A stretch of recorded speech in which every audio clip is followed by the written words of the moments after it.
अस्सलाम वालेकुम everyone. Main stream training session है। यस्टरडे काफ़ी हम लोगों के बैड वेदर और नेट के प्रॉब्लम की वजह से काफ़ी लोगों की हमारे पास कंप्लेंट्स थी, जिसकी वजह से हमने सेशन कैंसिल कर दिया। In fact I do have a problem, तो मैंने इस वजह से सेशन को कल कैंसिल करवाया और आज हम दोबारा सेशन को रिज्यूम कर रहे हैं। आज हमारा although it was a Excel और वर्ड डे, लेकिन मैं उसको थ्योरी डे लेके जा रही हूँ, क्योंकि हमारा first day was theory day goal setting. जो हमारा एक टॉपिक है, मैंने उसको लेके जाना चाह रही हूँ, क्योंकि एक्सेल और वो तो किसी भी टाइम पे मैं ऐड कर सकती हूँ और इन आप लोगों को गाइड भी कर सकती हूँ। What if we don't have a foreigner even this weekend, तो सॉरी थर्सडे को नहीं भी होता तो हम उसमें भी कर सकते हैं, लेकिन थ्योरी का मुझे पूरा टाइम चाहिए। That's why I am gonna present you goal setting की proper presentation first of all.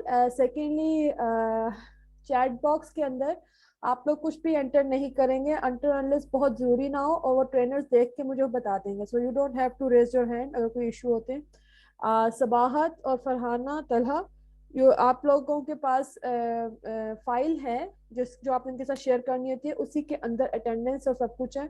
Main sheet का लिंक इन्हें दे दें। ऑलरेडी लोगों के पास है भी है, लेकिन नहीं भी है तो भी आप दे दें। Talha you are a co-host now, although आपने हैंड रेज नहीं किया था। So we gonna start our session. It is goal setting. मैं अपनी स्क्रीन शेयर आपके साथ शेयर कर दूं।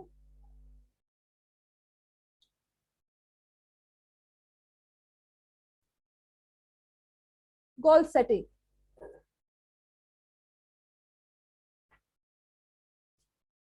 इस प्रेजेंटेशन को मैंने डिफरेंट उसमें बनाया है, स्टेजेस पे बनाया है। जस्ट फॉर दैट प्रेजेंट मैं कर रही हूँ, लेकिन इसमें थ्योरी जो है वो एडविन लॉक की मैं यूज कर रही हूँ, तो उसका भी नाम बीच में आएगा, क्योंकि देयर आर डिफरेंट थ्योरीज, लेकिन जो मोस्ट रिकॉग्नाइज्ड थ्योरी है इट इज ऑफ एडविन। तो I am gonna take his theory जिसके ऊपर हम काम कर रहे हैं और बताएंगे भी, और वो most effective and what you से मोस्टली ऑर्गेनाइजेशन में इस थ्योरी को यूज किया जाता है। इसके अलावा और कोई ऐसी थ्योरी नहीं है जिसके ऊपर 100% रिजल्ट शो हो रहे हो। तो we are going towards the advance की theory. So it is goal setting. What exactly is goal setting?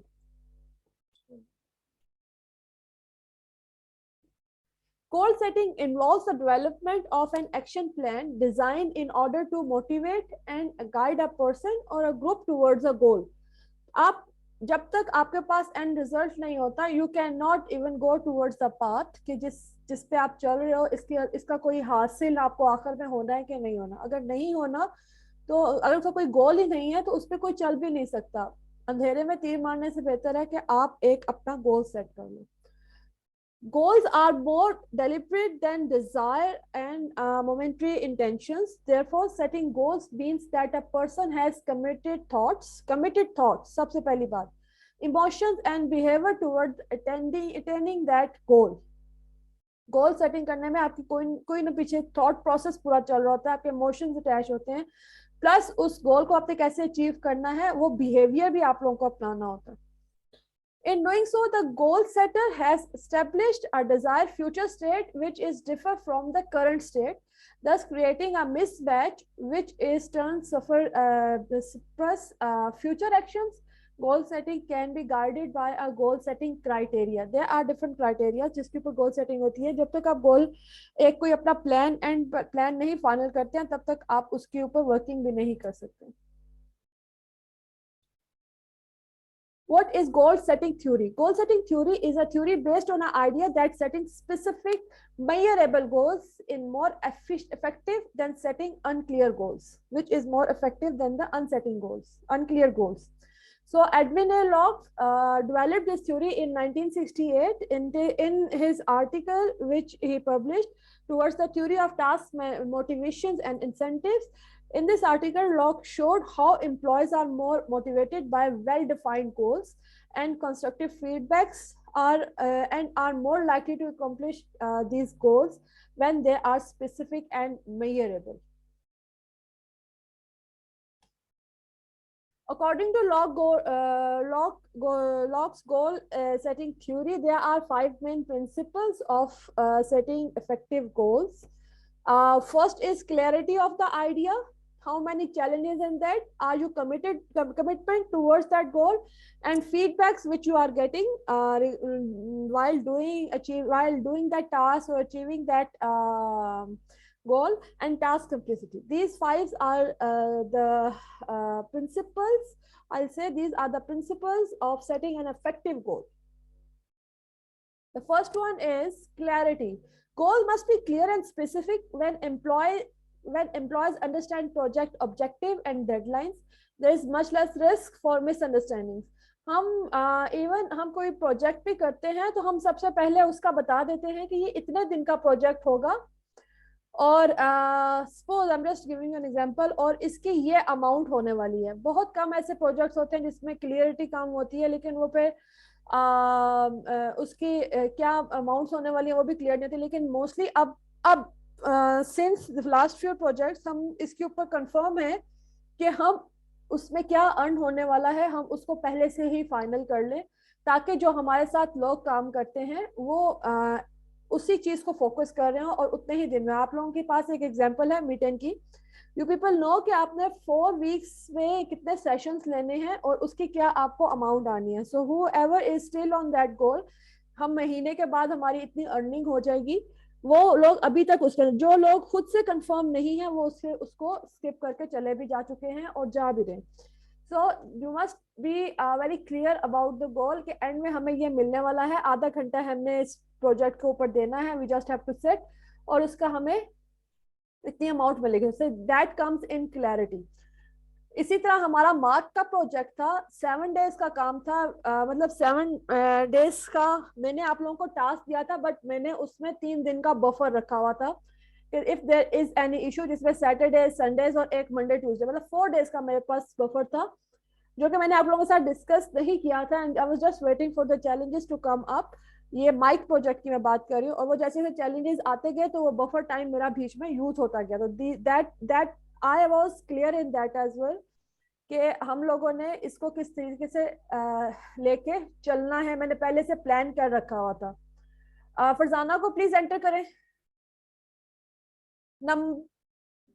Number second is challenge. Goal should be sufficiently challenging to keep employees engaged and focused while performing the task needed to reach each goal. आपके पास challenges जो होने, उसके अंदर जो main challenge है उसका, जब तक आपके पास खुद से उसका रिजल्ट नहीं होगा तब तक वो चैलेंज आप किसी के ऊपर थ्रो नहीं कर सकते. Even on your employees sometimes ऐसा होता है कि आप लोग मिलके भी उस चैलेंज को ओवरकम कर लेते हो, जो कि मेरे मोस्टली केसेस में होता है कि whenever challenge came to me, मैं उसको अपनी सारी टीम के ऊपर मूव कर देती हूँ, इस वजह से कि जितने ज्यादा लोग उसके ऊपर थिंक करेंगे, 10 में से 2 लोगों की तो मेरे पास पॉजिटिव या ऐसी कोई एडवाइस आएगी जिसको मैं यूज कर सकती. So then goals that are too tenuous or easy have a demotivating effect and will demotivating effects and will therefore result in less achievement satisfaction. अगर बहुत जो चैलेंजेस हैं या जो टास्क हैं वो मॉडरेट होने चाहिए, बहुत ज्यादा इजी भी नहीं होना चाहिए, उसके अंदर बहुत ज्यादा चैलेंजिंग भी नहीं होना चाहिए. अगर बहुत स्ट्रिक्ट होगा तो भी लोग छोड़ के जाएंगे, और बहुत इजी होगा तो अभी लोग उसको, ये तो कुछ नहीं है, मैं इसमें क्या करूं, मेरे ये तो बाएं हाथ का काम है. नहीं, आप छोटी सी एक अपनी प्रीवियस क्लास की आप बुक रीड करते हो तो उसमें आप इतने नहीं होते हो, क्यूरियस नहीं होते हो कि इसमें क्या लिखा हुआ है, क्योंकि आप वो करके गुजर के आ चुके हो, you have clear that thing. अभी जब हम इस स्टेज पे हैं तो मैं तो कभी कभी सोचती हूँ कि मेरी अगर फर्स्ट में जो मैंने सेकंड लिया था, अगर मैं इस टाइम पे उसको दोबारा से रीडू करूँ अपने कोर्स को, तो मैं फर्स्ट आ सकती थी. मतलब इस तरह के दिमाग में चीजें आती हैं, आप लोगों के भी आते हैं छोटे बच्चों वाली चीजें, लेकिन आती तो है कि जो इजी चीज है बंदा उसकी तरफ इतना माइल नहीं होता, जो एक मॉडरेट चैलेंजेस होते हैं उसकी तरफ जरूर बंदा काम भी करता है, सोचता भी है. Even your employees. Number 3 is commitment. Employees need to understand and support the goal they are being assigned from the beginning. If employees don't feel committed to the goal, they are less likely to enjoy the process and ultimately achieve the goal.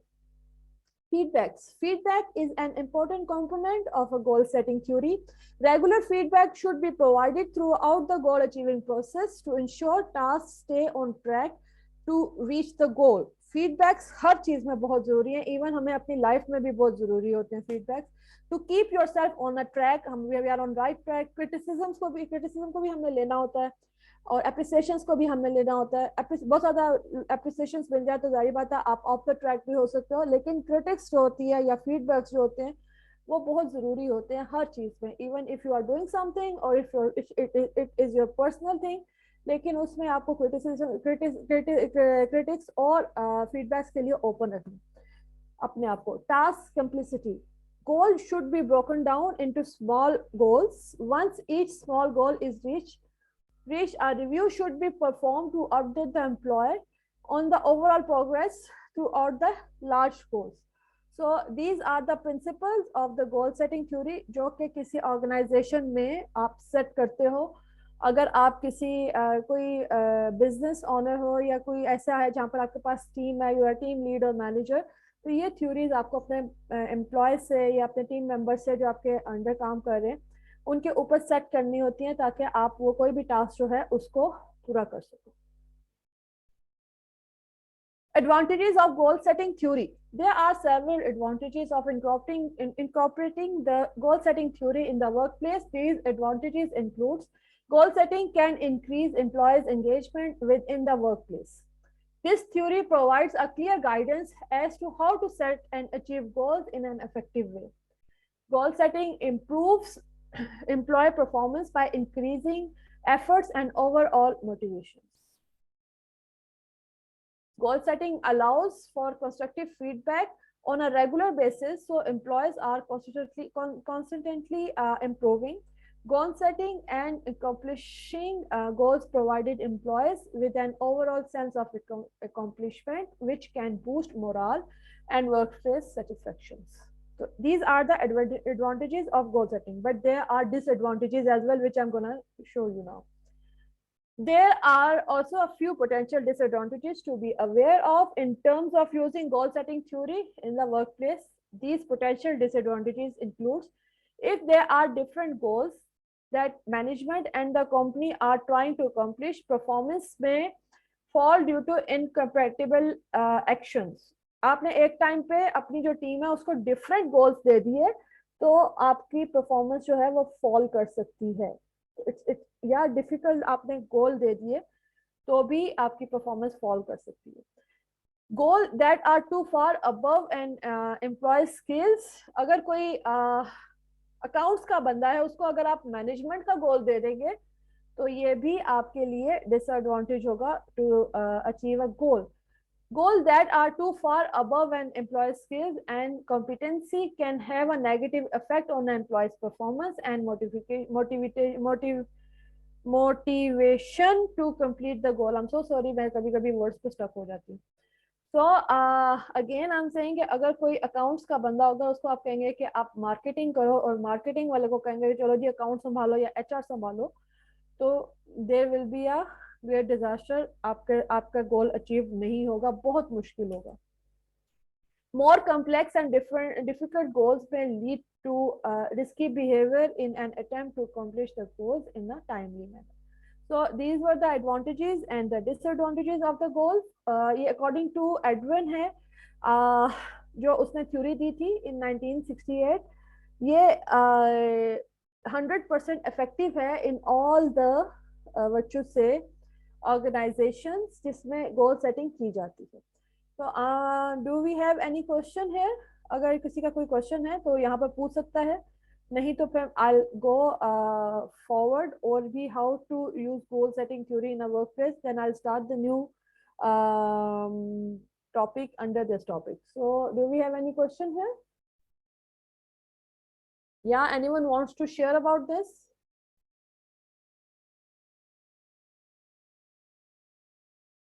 मेरी आवाज भी आ रही है कि नहीं आ रही है? तो वही खाली आ रही है जी। तो कोई किसी का कोई सवाल है या मैं आगे कंटिन्यू करूं? ओके जी, कौन बोल रहे हैं? Mohammad Irfan. Continue. Okay please continue. Farzana को host. Okay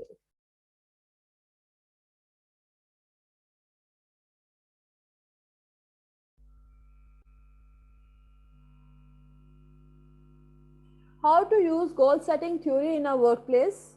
There are several steps you can take to incorporate the goal setting theory into the workplace. These steps includes identify the purpose of the goal. Number 2, meet with your employees. This meeting is in a sense of like आप जो goal set कर रहे हो क्या आपका employee वो achieve कर सकता है या उस पर work कर सकता है. Again मार्केटिंग एंड फाइनेंस वाला सीन ना हो जाए कि वो बंदा उसके कैपेबल ही ना हो और आप उसके ऊपर वो गोल थोप दें. Then there is a develop a plan using a SMART model. What exactly is SMART model? ये भी मैं आपको बताती हूँ. Specific, measurable, achievable, realistic and time bounded. अगर आप इसको देखें तो what is a SMART model? SMART itself जो जिसे आप कहते हैं मुखफ़फ़ छोटे words. S for SMART का S is for specific, M is for measurable, A is for achievable, R is for realistic, and T is for time bounded. So SMART model. This is the SMART model to plan any goal. इसको भी मैं आगे explain करूँगी. Okay, number 4 is make sure the employee has what they need to accomplish the goal. And number 5 is provide regular feedbacks. So these are the ways through which you can set up a goal in your workplace. Number 1, identify the purpose of the goal. There are several reasons why a goal should be set. For example, maybe the employee needs to learn a new computer program to continue using their jobs. Maybe your company has just integrated a new system that will be used by all employees. So determining the best way to ensure each employee learns the system would requires the implementation of the goal setting. Whatever the reason for the goal, it should be clear to both management and the employee who will be accomplishing the goal. So identify the purpose of the goal. Meet with the employee. If a goal is being set for the single employee, schedule a meeting with this employee to go over the need for goal setting. Get the employee's opinion on the need of the goal and ensure the employee understanding their responsibilities in terms of accomplishing the goal. You can also use this time to inform the employee of future check-ins on their progress. Develop a plan using a SMART model, जो कि मैंने पहले explain किया है. What exactly is SMART? The SMART model is an effective way to set an accomplished goal. SMART is an acronym that stands for specific, measurable, aggressive, realistic, and time bounded. Specific means that the goal should be as specific as possible.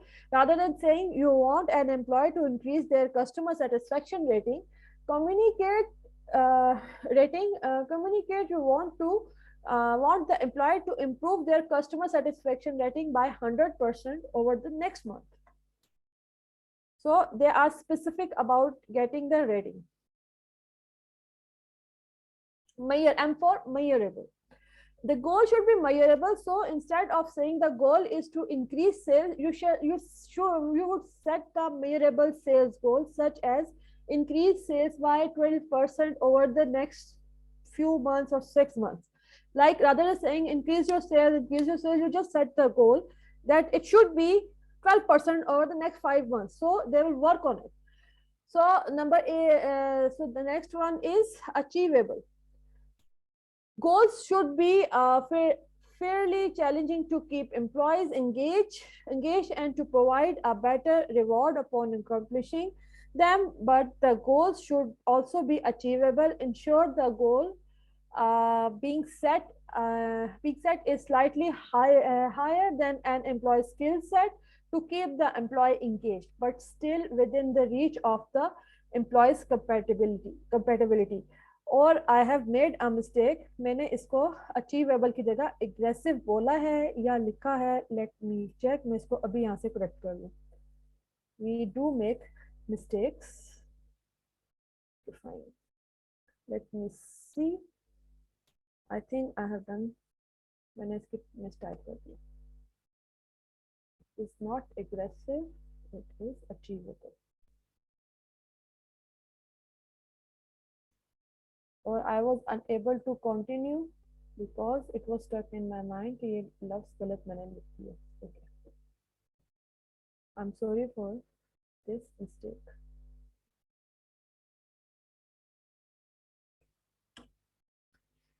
R is for smart का R is for realistic. Setting a goal that seems impossible or out of reach will not offer motivational values to employees and therefore result in loss of interest and perseverance of those working to reach the goals. Set a goal that can realistically be met. T is for time bounded.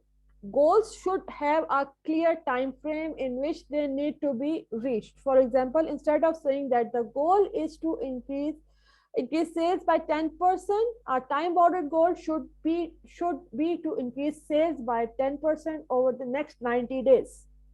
rather than saying कि मुझे 10% sales चाहिए, you should उसको bound कर दे कि within next 90 days or 6 months I need sales to be at 10%. How employee will do it? वो उसके ऊपर उनका दिमाग लगना शुरू हो जाएगा. That's gonna be a challenge for them. So that is the smart model to plan any goal. The number 4th is smart is over. The 4th number is make sure the employee has what they need to accomplish the goal. Before the employees start working towards the particular goal, you should first ensure they have the equipment, time and resources needed to accomplish the goal. Meet with the employee and ask if they have access to that, what they need, and if not, provide them, this to them before they are being working towards the goal. Suppose जिस तरह हम कोई project offer करते हैं तो उसके साथ जो जो रिसोर्सेज हमने आपको देने होते हैं, सपोज कोई भी आपको सर्च देनी होती है तो हम खुद सर्च रेडी करके आपको देते हैं, एक प्रोग्राम रेडी करके देते हैं, एक शीट आपको रेडी करके देते हैं जिसपे आप लोगों ने सिर्फ वर्किंग करनी होती है, किस तरह करनी होती है वो भी एक्सप्लेन कर दी जाती है. तो दिस इज द वे कि आपको प्रॉपर रिसोर्सेज दे दिए जाएं, इक्विपमेंट्स दे दिए जाएं, टाइम बता दिया जाए जिसके ऊपर आप टाइमली उसके ऊपर काम कर सकें. Provide regular feedbacks. Meet with an employee on a regular basis to assess their progress, review their action plans, and discuss the result achieved. When an employee reaches a goal, provide positive and supportive feedback. If an employee has if an employee was unable to meet the goal by the set time frame, discuss any modifications that need to be made and provide constructive feedback as how the employee can improve. So this is the goal setting which I have to present today, and I was thinking that I was unable to do it, but alhamdulillah everything is done properly. अभी जो मैंने ये 5 steps आपके साथ share किए हैं, I want you people one by one, जो लोग मेरे साथ हमारे साथ डिफरेंट प्रोजेक्ट्स पे होते हैं और I'll say मेरे साथ डिफरेंट प्रोजेक्ट्स पे एज अ टीम मेंबर काम कर रहे होते हैं, how I apply these 5 steps in any project, might project कर लो या meet and project कर लो, आप उसको किस तरीके से समझ रहे होते हैं. Can you please explain one by one? You can raise your hand. Our theory is over now. ठीक है. Sabahat, you have to share assessment link जो इन्होंने कल Wednesday को वीडियो का असेसमेंट देनी है हमें. Okay okay ma'am. Okay, raise your hands and do let me know कि जो भी प्रोजेक्ट मैं आपके साथ शेयर करती हूँ उसके ऊपर जब वर्किंग करती हूँ तो आपको क्या लगता है कि इसमें कौन सा मैंने पॉइंट्स शेयर किए होते हैं, किस किस जगह पे मैंने कौन कौन सी चीज डाली होती है. एनीवन?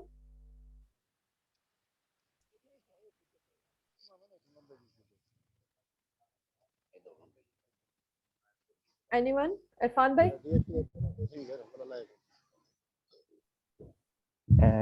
यस मैडम, उसमें आपने हर पॉइंट पे जो आप शीट शेयर करते हैं तो उसमें आपने ऑल डिटेल्स में बताई होती हैं कि आपने वर्कआउट कैसे करना है, और उसमें मुकम्मल आप हमें ब्रीफिंग देते हैं और उसमें मुकम्मल उसको आप फॉलो अप करते हैं. साथ कंप्लीट ब्रीफिंग देने के बाद उसको फॉलो अप करते हैं कि उसमें आपको कितनी प्रोग्रेस है, उसमें कितनी आप में कोई डेफिशिएंसीज हैं तो वो आप डिस्कस कर सकते हैं फिर आपके साथ. ये आप खास ख्याल रखते हैं इस चीज़ का. जब भी आपने कोई प्रोजेक्ट लॉन्च किया है तो उसमें आपने पहले सारी चीज़ें ब्रीफ करके बता दी हैं और फिर फीडबैक भी हमसे लिया है. That's yes. मैं एक चीज ऐड करती हूँ जो कि बहुत सारे लोग उसको थोड़ा सा समझते हैं कि ये बहुत मसला होता है. मैं आप लोगों से एक चीज वो रन करके जरूर देखती हूँ कि how you people are run doing this thing. एक ट्रांजैक्शन आपसे जरूर करवाती हूँ, वो कि बहुत जरूरी होती है टू मेक श्योर, मैं खुद श्योर हो जाऊं कि हाँ जी जो मैंने एक्सप्लेन किया कि आप लोग कर रहे हैं कि नहीं कर रहे। और मोस्टली आप लोग उसको वैसे ही फॉलो कर रहे होते हैं, लेकिन जो नहीं कर रहे होते हैं वो उसी वक्त पकड़े जाते हैं या उनका पता चल जाता है कि इनको गाइडेंस की हमारी जरूरत है। नजीर साहब आपने हैंड रेज किया था, नजीर लोधी साहब। जी अस्सलाम वालेकुम मैडम। आपने जो ये मॉडल पेश किया है स्मार्ट का, ये अकॉर्डिंगली इसके ऊपर ही ज़्यादा वर्किंग होती है। जिस तरह एक तो स्पेसिफिक गोल जो स्पेसिफाई कर दिए जाते हैं, दूसरा जो मेजरेबल कर दिए जाते हैं, तीसरा ये अचीवेबल। और ये जो आपका ये मॉडल है स्मार्ट का, ये मेरे ख्याल में आइडियल एक चीज़ है जिसके ऊपर काम किया जाता है। और आपकी जो उसकी नरेशन है वो एक बेस्ट होती है, और फीडबैक जो होता है या गाइडेंस होती है वो अकॉर्डिंगली हो जाती है। तो इस वजह से हमारे जो गोल हैं वो सही तरीके से हो जाते हैं। मेरा तो यही आइडिया। Okay, anyone else? और कोई भाई हमारे साथ बात कर सके इस बारे में? मोहम्मद सलीम।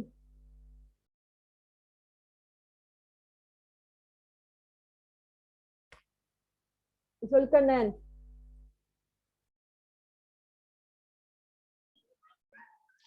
जी मैम। मैं आपसे कुछ पूछ रही हूँ। जी आप आपने कहा कि जो जो प्रोजेक्ट के ऊपर हमारी जो गोल्स प्लान्स होते हैं कि वो हम किस तरह करते हैं, तो हम इस तरह करते हैं कि जो भी प्रोजेक्ट होता है उसकी पहले डिटेल से स्टेप बाय स्टेप गाइड की जाती है। फिर उसके बाद फिर उसको फिर हम लर्न करते हैं। लर्न के बाद फिर उसको प्रॉब्लम्स वर्किंग करते हैं। अगर कोई प्रॉब्लम आती है उसको फिर हैंडल और सॉल्व करके फिर हम क्लाइंट को प्रोजेक्ट डिलीवर कर देते हैं। तो ये हमारी गोल्स प्लान होती है, इसी में हमारी इनकम होती है, हर चीज होती है। तो फिर Okay, क्लाइंट फिर हैप्पी। यस। ओके, रियाज अहमद। जी मैम, मैं जरा थोड़ा डिफरेंट पॉइंट ऑफ व्यू से बात करना चाहूंगा। सब लोग डिसएग्री भी हो सकते हैं इससे, लेकिन बात यह है कि जैसे ही हमें कोई प्रोजेक्ट असाइन होता है ना, तो हम लोग पूरी वो जो हमारे लिए गाइडलाइन की वीडियो होती है हम वो लोग नहीं देखते पूरी वीडियो, उसका प्रैक्टिकल खुद से नहीं करते और ना सवालात पूछने शुरू कर देते हैं। ये हमारी सबसे बड़ी मिस्टेक है। एक बात, दूसरी बात ये है कि ये गोल सेटिंग का जो साल के शुरू में हमें आप लोगों ने आपने मतलब गाइड किया है, इसके लिए हमें इनको 3 मेथड से देखना चाहिए। अगर हमारे पास 24 आवर्स हैं, 24 घंटे होते हैं, तो इसमें हमें 8 घंटे अपने काम के लिए फिक्स करने चाहिए, 8 घंटे हमें अपने रेस्ट के लिए, अपनी फिजिकल फिटनेस के लिए करने चाहिए, और 8 घंटे हमें उनमें से कुछ 4 घंटे 5 घंटे फैमिली टाइम और 4-5 घंटे हमें अपने लर्निंग के लिए रखने चाहिए। हमें अपने 24 आवर्स का पूरा टाइम टेबल सेट करना चाहिए। सिर्फ ये जॉब के लिए या एम्प्लॉयमेंट के लिए नहीं करना चाहिए, बल्कि इसको पूरे सिनेरियो में हमें देखना चाहिए कि हमें फिजिकल फिट भी रहना है, मेंटली स्ट्रांग और लर्निंग पे भी हमें कॉन्फिडेंट रहना है, और अपने टास्क को कंप्लीट करने के लिए भी खुद से सेल्फ लर्निंग करनी है। जितना हम अपने ब्रेन को यूज करेंगे उतना हमें फ्रूटफुल इसका रिजल्ट मिलेगा। ऐसे ही है। तो मेरी ये रिक्वेस्ट है कि इसको अब आपने जितने भी सिनेरियो में हमें बयान किया, ये सारे जॉब के रिलेटेड और हमारे टास्क के रिलेटेड बात की है, लेकिन ये 24 आवर का प्लान हम सब ट्रेनर्स को बनाना चाहिए खुद का, और इसके मुताबिक हमें अपनी फिजिकल फिटनेस, अपनी मेंटल हेल्थ, अपनी लर्निंग प्रोसेस के बारे में अपना टाइम फिक्स करना चाहिए। इसे हमें सबसे ज्यादा फायदा ये होगा कि हम लोगों के पास स्पेयर टाइम होगा, हमारे पास टेंशन फ्री होगा कि हम लोग ओवर थिंकिंग नहीं करेंगे, हम लोग मतलब टेंशन में नहीं आएंगे कि काम मिलेगा या नहीं, और फिर हम अपने स्किल को ज्यादा बेहतर कर सकेंगे। जितना हमारा स्किल वैल्यूएबल होगा उतनी हमारी अर्निंग ज्यादा होगी। That's it ma'am. रियाज भाई, मैं यहाँ पर थोड़ा सा इंक्रीज करूंगी।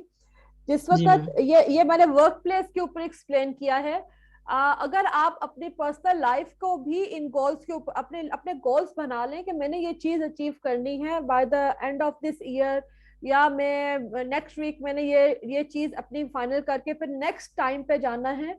आप अपने लिए भी छोटे छोटे गोल्स अगर सेट कर लेते हैं इन्हीं पॉइंट्स के ऊपर कि हाँ जी जिस तरह मैंने अभी आपको बताया कि अगर बहुत मुश्किल गोल है तो उसके पार्ट्स कर लें। जिस तरह हम first year and second year and 9th and 10th की मैं आपको एग्जांपल देती हूँ। जिस तरह मेरे टाइम तक हम मैट्रिक के अंदर 9th और 10th का दोनों का कंबाइन एग्जाम दिया करते थे, जो कि एक बहुत बड़ा पहाड़ होता था कि हमने जनाब 2 साल की पढ़ाई करके 1 साल में हमने बोर्ड का एग्जाम कर दिया, और ये बहुत मुश्किल होता था। इसमें मार्क्स भी बहुत कम आते थे और बहुत ही कोई आला लोग होते थे जो ग्रेड्स अचीव कर लेते थे, नहीं तो मोस्टली एवरेज में ही रह जाते थे। एजुकेशन डिपार्टमेंट ने जब इस चीज को नोटिस किया कि ये बच्चों के ऊपर प्रेशर है और ये मुश्किल है इनके लिए, तो उन्होंने उसको ब्रेक कर दिया। वो ब्रेक करने से भी उनका बेहतर हो गया, और फिर उसको भी ब्रेक करते करते उन्होंने सेमेस्टर्स कर दिए।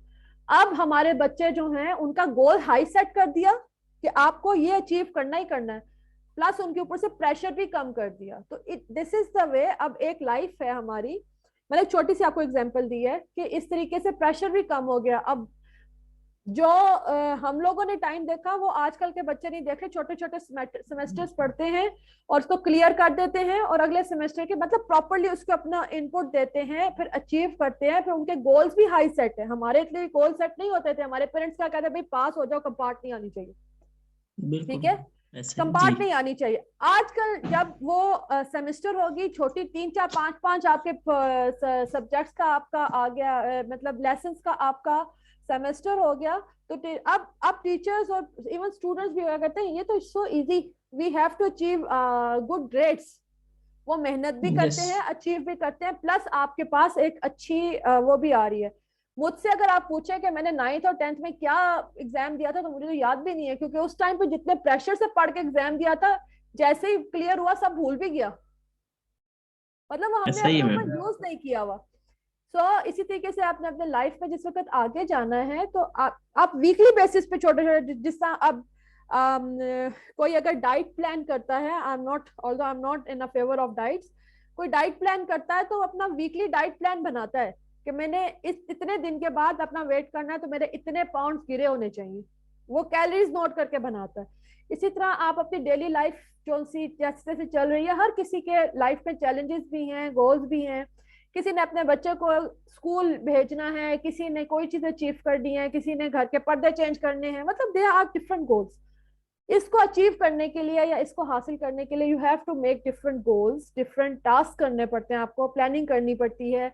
यहाँ से पैसा बचाऊंगी तो यहाँ लगा लूंगी, या यहाँ से मैं ये चीज करूंगा तो वहां हो जाएगा, मतलब दीज आर द गोल्स। अपने आप को आप जितना बिजी रखेंगे उतना ही आपका दिमाग प्रोडक्टिव साइड पे चलता रहेगा, आप सीखने की तरफ जाएंगे, आपको नए नए आइडियाज आएंगे। जैसे जैसे आपका दिमाग पॉजिटिव वे में चलना जाएगा, नेगेटिविटी जाती रहेगी, नेगेटिविटी जाने के साथ साथ आपका डिप्रेशन जाता जाएगा, एंग्जाइटीज जाती जाएंगी। you people have ways to think on different aspects की लाइफ की, कितनी डिफरेंट डायरेक्शन है जिसके ऊपर मैं काम कर सकता हूँ। जैसे जैसे दिमाग खुलता जाएगा, कभी कभी आपको लगा यार ये तो यूजलेस चीज है, but nothing is useless, you have too busy your mind. अगर ये आप इसको, खड़े पानी में भी बदबू पड़ जाती है, खड़े पानी में भी बदबू पड़ जाती है, जब दिमाग खाली होता है तो वो शैतान का घर होता है। सो मेक इट पॉसिबल कि मेक श्योर कि आपका दिमाग पॉजिटिव साइड पे चलता रहे। जिस तरह अभी राज भाई ने कहा कि अपना आप टाइम सेट कर लें, इतना टाइम मेरा नींद का, इतना मेरा फिजिकल एक्टिविटी का, इतना मेरे फैमिली का जो कि एक बहुत अच्छा टाइम होता है, देन इतना मेरा वर्क स्पेस का। हर चीज को एक दूसरे के ऊपर ओवरलैप ना करें।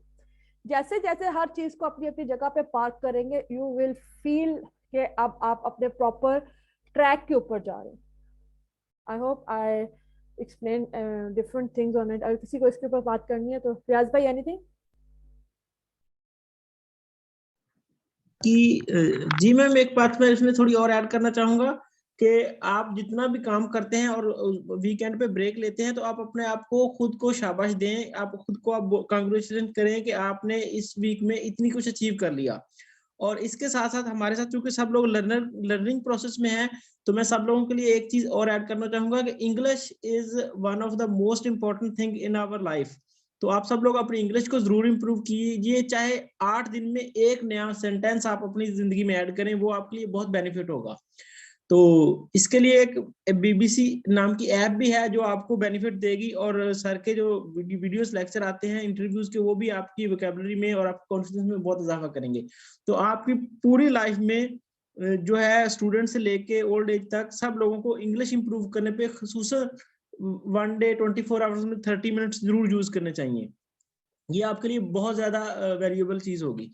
और अपने जो गोल्स हैं वो टारगेट जो है वो वीकली और मंथली जरूर करें, और उनको आप अकाउंटेबिलिटी भी करें अपने गोल्स की, ताकि आप लोग उसका फ्रूट उसको यानी हासिल कर सकें, उसका नतीजा देख सकें। That's it ma'am, thank you. बहुत जरूरी। इंग्लिश के ऊपर ज्यादा जोर इसलिए दिया जाता है कि अगर हम अपने मुल्क की भी देखें, first language is Urdu but official language is English. बहुत सारे कंट्रीज हैं जिसमें English is not there second और फर्स्ट लैंग्वेज या ऑफिशियल लैंग्वेज, उनकी अपनी लैंग्वेज होती है, वो अपनी लैंग्वेजेस को प्रमोट करते हैं और फोर्स भी करते हैं। लेकिन बीइंग पाकिस्तानी, हमारी जो ऑफिशियल लैंग्वेज है, इट कौमी लैंग्वेज जो है वो तो हमारी उर्दू है, और वो हमारी अपनी जुबान है जिसपे हम काम करते हैं, बात करते हैं। फिर हमारी इलाकाई जुबानें भी हैं, हमारी माँ बोलियां जिन्हें आप कहते हैं। लेकिन फॉर ऑफिशियल यूज जो दफ्तरी लैंग्वेज जिसे कहते हैं, वो हमारी इंग्लिश है। प्लस बीइंग अ फ्रीलांसर, आपने पाकिस्तान में तो काम करना है कि नहीं करना, लेकिन जिस वक्त आप आउट ऑफ पाकिस्तान किसी भी नेशन के साथ काम करने जा रहे होते हो, तो आपके जो मेन की पार्ट होता है वो इंग्लिश होती है। So you must learn English.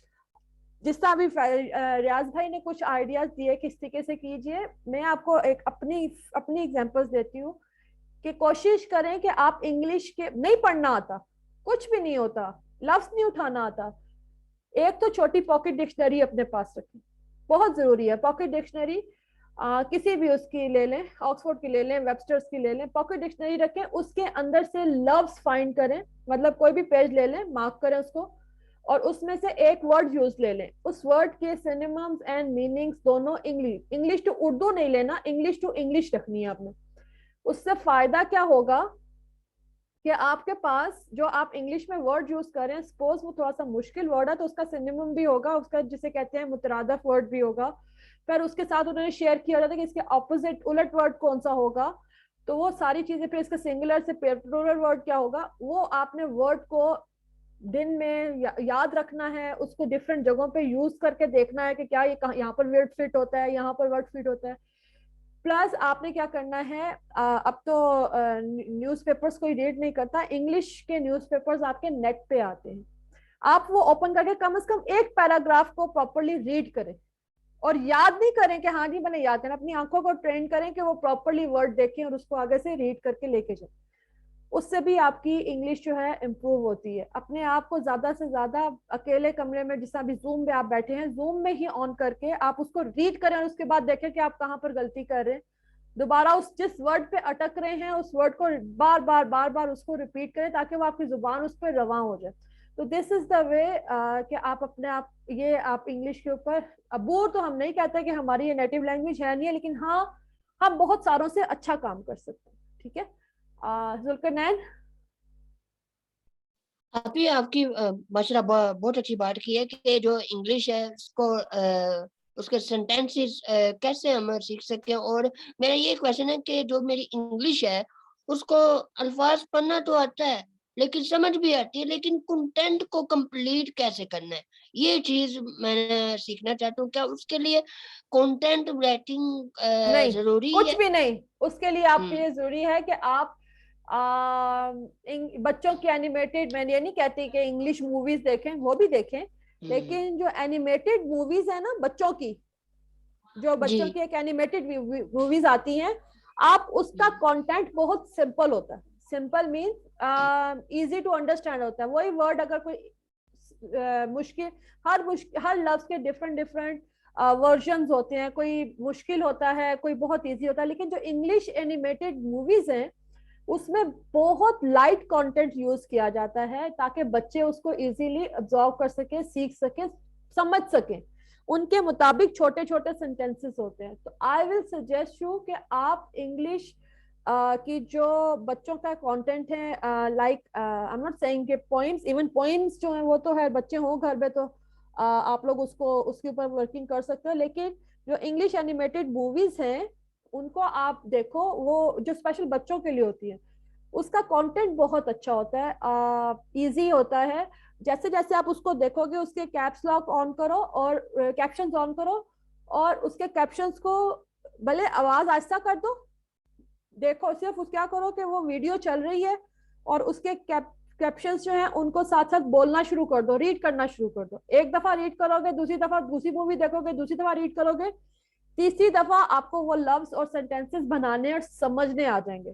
Trust me, ये किताबी बात नहीं है, ये मैंने खुद से इस तरह अपने इंग्लिश को इम्प्रूव किया हुआ है। हम जब नमल में होते थे तो वो हमें क्लिप्स देते थे, सुनो और रिपीट करो, प्लस इंग्लिश एनिमेटेड, उस वक्त एनिमेटेड मूवीज नहीं होती थी, इंग्लिश मूवीज देखो रिपीट करो, न्यूज देखो रिपीट करो। इस तरीके से आपकी वोकैबुलरी, कंटेंट सारा आपका कनेक्ट हो जाता है, आपको पता होता है कौन से वर्ड्स मैंने कनेक्ट करने के लिए यूज करने। तो दिस इज द वे। जी रियाज भाई, आपने हैंड रेस किया था। मैम मैं ना इसमें इंग्लिश की बात चल रही तो इसमें मैं 4 चीजें ऐड करना चाहूंगा। जो इंग्लिश है ना, ये सबसे इसमें हमें speaking English, listening English, writing English और ये चारों चीजें सीखनी होती हैं। तो इसके लिए आप लोगों के पास बेस्ट चीज है कि अगर आप इसको लिखना भी चाहते हैं तो आप अपनी डेली डायरी लिखें, उसमें वो कुछ इंपॉर्टेंट चीजें हो जो डायरी वाली लिखने वाली होती हैं वो लिखें, जो मतलब किसी को नहीं दिखाने वाली, वो चीजें आप खत्म कर दें और डायरी को ना आप किसी गुमनाम नाम से ना फेसबुक पे पब्लिश कर दें ताकि लोग उसको रीड करें और उसके बारे में आपको कमेंट करके बताएं कि आपकी राइटिंग ठीक हो गई है कि नहीं। दूसरी बात स्पीकिंग की है तो आप एक वीडियो रिकॉर्ड करें, अगर वीडियो को रिकॉर्ड करके उसको किसी को सुनवा सकते हैं तो बेहतर है, वरना खुद अपने पास उसको 2-3 दफा देखें तो आपको पता चल जाएगा कि आपकी इंग्लिश स्पीकिंग की क्या सिचुएशन है। और इसके बाद वो जो बीबीसी ऐप की मैंने बात की है वो इलिटरेट लोगों के लिए है कि जो बिल्कुल स्कूल नहीं गए, उन वो बेसिक से शुरू की हुई है, तो वो भी आप लोगों को बहुत हेल्पफुल रहेगी इस चीज के लिए। तो मेन चीज है एक ही चीज की, जिस चीज की जितनी प्रैक्टिस करेंगे हम वो चीज सीख जाएंगे। और आपने जो एनिमेटेड मूवीज की बात की, इसके साथ हम क्रिकेट का मैच, फुटबॉल का मैच देखें तो उसमें भी हमें बहुत कुछ सीखने को मिल जाएगा। ऐसे ही तो है, लेकिन यही जो बात मेरा है मैम। जो मैंने बात आपको बताई है वो सीखने का बड़े लेवल का है। हाँ लेकिन अभी जी। जिन लोगों को जिस तरह अभी जुल्करनैन ने कहा है, चलो जुल्करनैन को तो कंटेंट जोड़ना नहीं आ रहा, लेकिन और भी काफी हमारे साथ ऐसे हैं जिनके पास भी, जिनके भी ये इश्यूज हैं। आई एम नॉट सेइंग कि इट्स ओनली जुल्करनैन, मैं भी हो सकती हूँ, रियाज भाई भी हो सकते यस हैं। मैम, आज से 3-4 महीने पहले तक तो रियाज भाई बात भी नहीं करते थे। देन बिल्कुल ऐसे ही है मैम। कोई भी हो सकता है, मैं I am not saying Talha है, तलहा हो सकता है, फरजाना हो सकती हैं, इरफान हो सकते हैं, कोई भी हो सकता है। उन सब के लिए जो मैंने एनिमेटेड मूवीज की बात की है और उसके कैप्शंस को रीड, वो बहुत जरूरी है। वो इट्स अ टास्क एक्चुअली, वो आप अपनी लाइफ का टास्क बना लें। उससे आप किस तरीके से जुमले बनाने हैं, किस तरीके से वर्ड्स, किस चीज के लिए क्या वर्ड वो यूज कर रहे हैं, एक दफा चीज सामने से गुजर जाए, दिमाग में बैठ जाए, तो वो आगे यूज करना इजी हो जाती है। ठीक है, अभी जिस तरह मैंने एक प्रेजेंटेशन दी है और मैंने बड़े इजी लफ्ज यूज करने शुरू किए थे, but I don't know how वो ऑटो चेक होके एग्रेसिव, अचीवेबल वाज एग्रेसिव, ठीक है, मैंने उसको एग्रेसिव पढ़ दिया, but that stuck in my mind कि ये वर्ड यहाँ पर ठीक नहीं है, क्योंकि मैं उसको वर्किंग कर रही थी ना। अगर ये जैसे जैसे अगर मैं नजरों के सामने से ना गुजरा हो या मैंने इसको रीड ना किया हो तो मैं उसको पिक भी नहीं कर सकती। So you need to understand first कि कौन सी चीज कहाँ पर यूज हो रही है। अब हाउ आर यू, जब तक आपको बताया नहीं जाएगा कि आप कैसे हो, जब आपको कोई पूछेगा नहीं, you don't know how to use that phrase how are you. आप इसको कहीं और भी यूज करते हो जहां पर आप ये नहीं यूज करने, हाउ मच इज दैट, आप उसकी जगह अगर हाउ आर यू यूज कर दोगे बिकॉज आपके सामने से नहीं गुजरा, तब छोटी छोटी चीजें जो हैं उनको छोटे स्टेप से स्टार्ट करें। छोटे छोटे छोटे छोटे आप देखें, वो जो मैं एनिमेटेड मूवीज की बात कर रही हूँ, आहिस्ता आहिस्ता आप मूवीज पे चले जाएं, फिर कमेंट्रीज पे चले जाएं। कमेंट्रीज थोड़ी फास्ट होती हैं, लेकिन ये है कि आप उसमें डिफरेंट लाइफ चल रही होती है, उसमें डिफरेंट चीजें भी आ रही होती है, स्लैंग्स भी आ रही होती है, वो थोड़ा सा एडवांस चीज पे चले जाते हैं। लेकिन जिन्होंने अभी स्टार्ट लेना है, आई सजेस्ट देम कि आप पहले किस तरीके से जुमले बनाने हैं, किस तरीके से जुमलों को जोड़ना है, कौन सा लफ्ज कहाँ पर यूज करना है। भले गलत करो, कोई आप पे नहीं हंसेगा। हम लोग खुद कितने गलत लफ्ज इस्तेमाल कर जाते हैं अपनी कन्वर्सेशन में, हम भी कोई आलम फाजिल तो है नहीं, हमारे पेरेंट्स कोई अंग्रेज नहीं थे, हमने भी सीखा है। तो जब सीखा है तो उसमें अगर कोई मसला रह गया तो कोशिश तो कर रहे हैं ना कि वो ठीक हो जाए, तो किसी किस्म की कोई शर्मिंदगी नहीं है। क्या पता मैं ना बोलती हूँ, मैं आज से पहले मैं ना बात करती हूँ और अब मैं प्रेजेंटेशन देती हूँ, भले मुझे ये भी पता था कि लफ्ज गलत बोल दिया मैंने, लेकिन उसको मैं ठीक करने की कोशिश भी करती हूँ। सो इसी तरीके से आप लोगों ने भी आगे लेके इस चीज को चलना। ठीक है, अटेंडेंस मार्क कर दिया आप लोगों ने सारों ने, और आप लोगों के पास कल के असेसमेंट का लिंक भी आ गया। फ्राइडे वाले दिन whatever we will learn in this week, Friday वाले दिन आप लोगों ने मुझे उसका 5 मिनट का देना, लास्ट फ्राइडे की तरह नहीं होगा। फ्राइडे वाले दिन कंप्लीट पूरे वीक का जो भी डिटेल्स आपके साथ शेयर की गई हैं, pick a point and give a proper presentation. मुझे मेरी ही लिखी हुई चीज नहीं चाहिए, I need new things. How you are doing it, किस तरीके से आप खुद करते हैं, मुझे वो चीजें चाहिए। मुझे किताबी बातें नहीं चाहिए। लास्ट टाइम एवरीथिंग वाज किताबी। Okay trainers, anything you want to discuss here? Farzana ma'am बाहर। मैंने जी मैम, मैं कहना चाह रही थी कि पिछली दफ़ा भी मैंने ये बात की थी कि उन्होंने मिस गुलनाज ने जो मीटिंग दी थी जिन्होंने, उन्होंने फॉर्म नहीं फिल किया। ओके हाँ, मोहम्मद सलीम आप हैं? Mohammad Salim,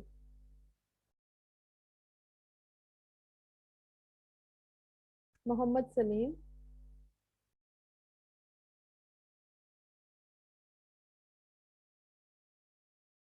Mohammad Salim kindly contact me आप, क्योंकि अभी मैं हाल में यू आर अवे।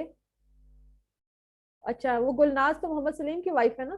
ठीक है, कल स्टार्टिंग में इनसे बात कर लेंगे। एनीथिंग जी एल्स अबाउट? नो मैम, बस ये कहना था। Okay Farzana, anything you want to add? Zaid, Farhana? Nothing. All okay. Okay Farhana, anything you want to add? Okay. Okay चलें, किसी ने कुछ ऐड करना है? नजीर, नजीर भाई, एनीथिंग? जी रुखसार, सॉरी रुखसार, लेट मी टेक रुखसार। रुखसार मैम अभी आप बता रही थी कि अभी लिखी लिखाई बातें नहीं होनी चाहिए, मेरा इंटरनेट डिस्कनेक्ट हो गया था, तो वो काइंडली रिपीट कर दें, क्या बात है?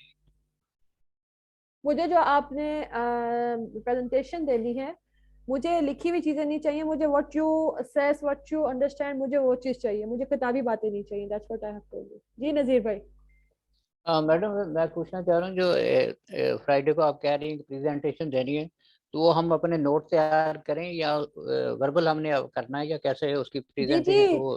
प्रेजेंटेबल मौत चाहिए मुझे, प्रेजेंटेबल चीज चाहिए, like either presentation, either document, whatever it is, but it should be online, जो कि आप हमारे सामने प्रेजेंट करें। सर ठीक है। Okay, I think there isn't any. Talhat, इस दफा आपने भी पार्टिसिपेट करना है। तलहत शरीफ,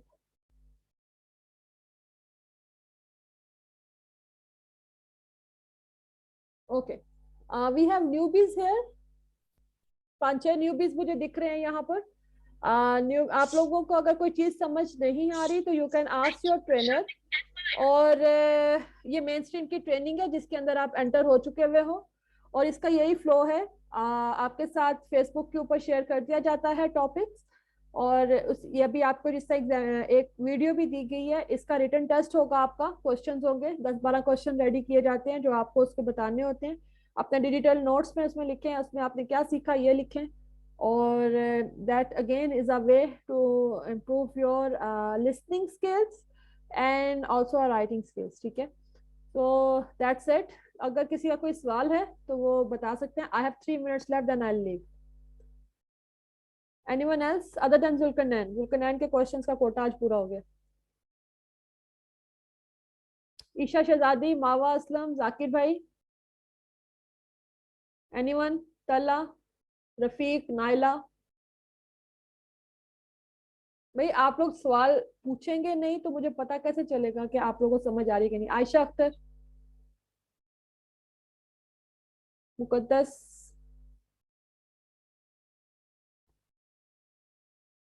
जी Abdul Rafe. Ma'am long term goal set करनी चाहिए, short term goal? Start with short time goals. ठीक है, अब Okay, आपको मैं एक छोटी सी चीज ऐड करूंगी यहाँ पर। टू अचीव एनी गोल आपको जी करना पड़ता है, अपने अपनी रूटीन को भी ठीक करना पड़ता है। ठीक है, जी सपोज अगर आप किसी बिजनेस में हैं और आपने कोई जेन में रखी हुई है चीज, एक गोल आपने बनाया हुआ है कि इस साल मैंने इतनी प्रॉफिट अर्न करना है, तो जारी बात है you have to work on it. आप अपनी एक मिसाल बनाओगे कि हाँ मैं काम कर रहा हूँ, तो आपके एम्प्लॉयज भी काम करेंगे। अगर आप टीम लीडर हो तो आप वो चीज खुद से गुजारोगे, उसी तरीके से इफेक्टिवली उसके अंदर होगे। ये नहीं कि आप सोए हुए और आपकी टीम जो है वो काम कर रही है, क्या कर रही है, वो कि किस तरह उन्होंने किया, क्या हुआ आपको नहीं पता। You are sleeping and expecting कि हफ्ते बाद मेरे अकाउंट में इतने पैसे आ जाएंगे, ये मेरा गोल है, मैं अचीव कर लूंगा। तो that's not the thing. To to achieve any goal या टू अचीव एनी स्टेप, या लाइफ में आप किसी जगह पे पहुंचना चाह रहे हो, तो सबसे पहले आपने खुद को ठीक करना है। अपने आप को उन लोगों की तरह ट्रेन करना है जो खुश, जारी बात है, गोल किसी को देख के ही आप सेट कर रहे होते हैं ना, कि वो इस पॉइंट पे पहुंच गया, I will try hard to reach there. तो वो हार्ड मैम ट्राई जो आपने, जी मैम जो यानी कि मतलब गोल अचीव करने के लिए टाइम मैनेजमेंट की भी रिक्वायरमेंट होती है ना, होती है, जब बिल्कुल आप होती टाइम, है, जी बिल्कुल होती है। टाइम बाउंडेड भी होती है, टाइम मैनेजमेंट भी होती है, फिर उसके बाद अगेन आपकी फिजिकल हेल्थ भी होती है, सब कुछ होता है बीच में। तो जारी बात है, ये जब सारी चीजें चीजें आप पूरी करेंगे तो फिर आप कोई गोल भी अचीव करेंगे ना। टांगों मैम में एक दुख और रहा है, क्वेश्चन चल है। सक रहे नहीं हो, तो आप अपना वेट किस तरह लूज करोगे? गोल आपने कर लिया यस मैम, सेट के मैं 1 हफ्ते बाद 2 किलो मैंने गिराने हैं। यस मैम, ये तो आप कह रहे हैं ना कि यानी कि मतलब किसी को देखकर फिर आप अपना यानी गोल सेट करना चाहिए हमको, नहीं, कर देख के नहीं, मतलब आप गोल किस तरह सेट करते हो उसी जब तरह कोई यानी कि चीज बनना आपको, चाहिए ना। जारी बात है जी बनना जी, चाहिए, बिल्कुल बनना चाहिए, यानी कि मतलब लेकिन एक उसी तरह एफर्ट करनी चाहिए जिस तरीके से यानी कि वो एफर्ट की है। हाँ, यानी कि देर। एग्जाम्पल है जो एलोन मास्क है, यानी कि मतलब वो हम्म, यानी वो एक एक वीक में यानी कि मतलब 100 घंटे काम करता है एक वीक हम्म, में। अगर हम उसको यानी कि मतलब उसको फॉलो करेंगे और हमारा जो यानी कि मतलब गोल वगैरह जो हमने एक वीक में क्रिएट किया वो हमसे ना हुआ, तो हम तो यानी कि मतलब वो फिर गोल तो हमारा खत्म हो जाएगा ना। नहीं खत्म होगा। देखो, हर किसी की पेस होती है अचीव करने की, जितना भी आपने जी कहा, आई डोंट नो दैट थिंग, कि 4 दिन उसने, या 4 घंटे, व्हाट यू सेड, उसने किए, उसे 4 घंटे का टाइम सेट करने के लिए क्या पता कितने ही 24 घंटे काम किया, तो वो अपने आप को उसने इतना रिफाइन किया है कि वो अब 4 घंटों पे आ गया। जी तो वो एक्चुअली वो प्रोसीजर तो आपने कवर करना है ना, इट्स नॉट अ शॉर्टकट के वो 4 घंटे करा तो मैं आज से 4 घंटे काम करना शुरू कर दूं, नहीं। वो 4 घंटों के लिए भी तो उसने वो 4 घंटों के टाइम फ्रेम में आने के लिए भी तो उसने कितनी मेहनत की होगी। जी, ओके, चलिए। ओके मैम, शुक्रिया। जी रियाज भाई। मैम मैं यहाँ पे ऐड करना चाहूंगा ये बात के, फॉर एग्जांपल सब बच्चे खेलते हैं क्रिकेट, लेकिन जो इंटरनेशनल लेवल पे खेलते हैं तो उनका वो फिजिकल फिटनेस होती है जिसके लिए उन्होंने कई महीने जो है ना एक्सरसाइज की होती है। तो सेम जो कोई शख्स एक हफ्ते में 24 घंटे या 100 घंटे काम करता है तो उसकी पहले की रूटीन होती है 10-15 सालों की, जिसकी वजह से वो अब इतना प्रोडक्टिव काम करता होता है। ऐसे ही। हाँ, और मैम मेरा सवाल मेरा ये है कि इस जो हमें न्यू प्रोजेक्ट मिलना है वो कब मिलेंगे? जैसे लास्ट टाइम हमने वो किया था माइक वाला event, mic Riaz giving bhai, conference. just to let you know, there are so many things in our pipeline and we are working on it as well.